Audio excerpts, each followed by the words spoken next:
I'm in the northern Adelaide Plains visiting a local distillery to cook with some gin made from John's secret family recipe. We're a distillery here in Virginia, in South Australia, and we named 36 Shore after our father's suit size. He wasn't a tall man. They used to go to the same tailor and he used to say to him, 44 long, and he said, no, you know I'm 36 short, and went on as a standard family joke from there. We grew up on the family farm, and then we ended up going on to wholesaling after that through the fruit and veg. The first time I remember distilling was when I was about 10, 12 years old with my father in the back shed.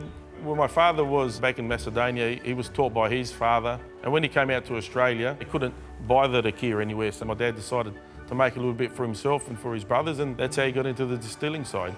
Because it was my father's dream to get it up and running, I think it just flowed on from there. We use real fruit in our distilling, like the blood oranges are real blood oranges, the rhubarb's real rhubarb, the original gin's got real lemons in it. And then it depends where you cut it, the strengths and how clean you leave it. I think that's the main secret, and you got to enjoy what you do. So, what I'm really interested in is the rhubarb gin. So we not only get to taste it, as in drink it, but maybe we should do some cooking with it too. Yeah, that'd be a good idea, I think. Sounds good. All right. I'm in the northern Adelaide Plains, a very fertile part of South Australia.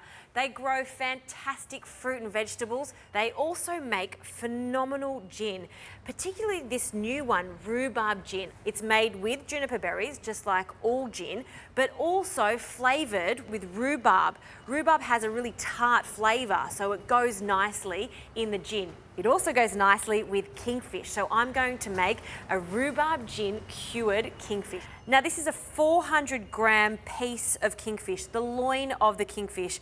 This in fact is from South Australia, and you can see how fresh it is. So to start the curing process, I need about 100 millilitres of this gin. I'm going to roughly measure it out, and I'm going to pour this over the Kingfish loin. So just roll the fish in the gin and just let it sit there for a few minutes.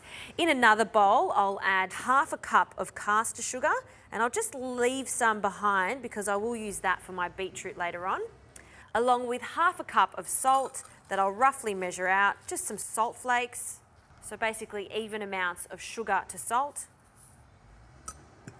And now to really enhance that gin flavour, or the juniper berry flavour, we'll add 3 juniper berries. They do have a strong flavour, so you really only need 3. And with the back of my knife, I'm just going to bruise that.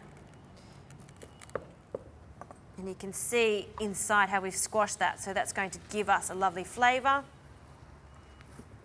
Some coriander seeds that I've toasted and crushed. And 3 bay leaves. I'm using fresh bay leaves, but you can use dry bay leaves for this, and I'll just tear them apart with my fingers. Great. Now I'm going to give that a mix. Just squish it up in your hands to get all the flavours out, and the smell of that is just fantastic. Now I just need to give myself some room on this bench because now we need to wrap our Kingfish. So just some cling film, and another piece. I like to use double so it really stays in place. Just cut that there. And now we'll add half of this mix to the cling film. Just make a bed for the fish to sit on, so spread it out. And we'll place this loin of Kingfish on top.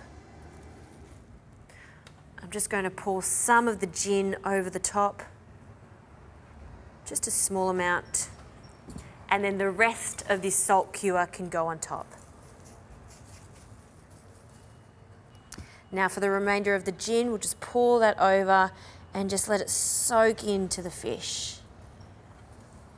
Now you can see that there's some parts of the fish that are exposed. We don't want that. We want it to be completely encrusted in that salt and sugar mixture. So just cover it up, press it down into the fish, and now we're ready to wrap this up. So just fold that over quite tightly and then wrapping it up. And for some extra assurance, another piece of cling film. Pop that in there and wrap it up. Perfect. How easy is that to do? Now the curing time really depends on your taste. You can leave this overnight, it will have a stronger flavour, or you can leave it for 3 to 4 hours. I'm going to leave it for about 3 to 4 hours.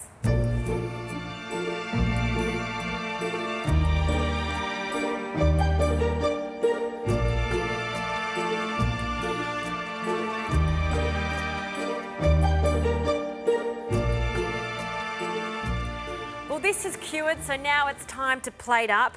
So carefully open up the plastic, don't cut into the fish, and we'll just tear that off. All of those lovely flavours from the spices and the bay leaf have really penetrated into the fish, and I can feel that the fish is firmed up. That's because the salt has drawn out a lot of the moisture from the fish. So carefully take that out, and we need to wash this. See how much liquid is in there? It's incredible how much moisture comes out of that fish. Now I'm going to place this into some water and just wash off all of the spices, drain that, and then onto some paper towel. So again, we just want to dry it as best we can. And that is ready to go. See how the structure of the protein has changed so much. See how firm and dry it is. Just delicious. Now, I should probably have a taste of it, just so you can see how salty and sweet it is, and to ensure we can taste the gin. Oh, that is just delicious. You really do taste the juniper in it, the gin of course, and that slight rhubarb flavour. I love it. Okay, to serve with this, I have some beetroot, some cooked beetroot, and I just want to season it with a hint of sugar, just some caster sugar, a pinch of salt, and some sherry vinegar. So some acid in here is a good idea because it will counterbalance the earthiness of that beetroot. Now I'll give that a mix. What a beautiful colour. And just bring the whole thing together with some extra virgin olive oil. Okay, now before I plate this up, I'm going to slice our gorgeous South Australian kingfish here. Nice thin pieces, just on an angle with a really sharp knife. This is quite delicate, so you don't want big chunks of it. You want it to be quite thin, almost like you were cutting sashimi. Now on the plate, I'll add some creme fraiche. Creme fraiche is lovely and tart also, so it goes nicely with this. And I'll just smear that on one side. Our beetroot in the centre of that. It's okay if it bleeds a little. And now our gin cured kingfish. Just drape it along that beetroot. I still want to show that beautiful colour of the beetroot. A few more pieces. And a few garnishes, beetroot leaves. I'm just showing off here, but you don't have to add this. You can just add some chives if you like. A small amount of olive oil over the top. And this was not planned in my recipe, but I found a gorgeous pomegranate tree just behind the distillery. These are so sweet that I thought it must go on this dish. And the colour, I mean, look at those gorgeous little gems. I'm just going to turn it around and tap some of the seeds out, and we'll just decorate the plate with them. Just makes it extra special. Pretty proud of that, and I think my new friends John and Con are going to love this. I'm going to take it to them. Fingers crossed they like it.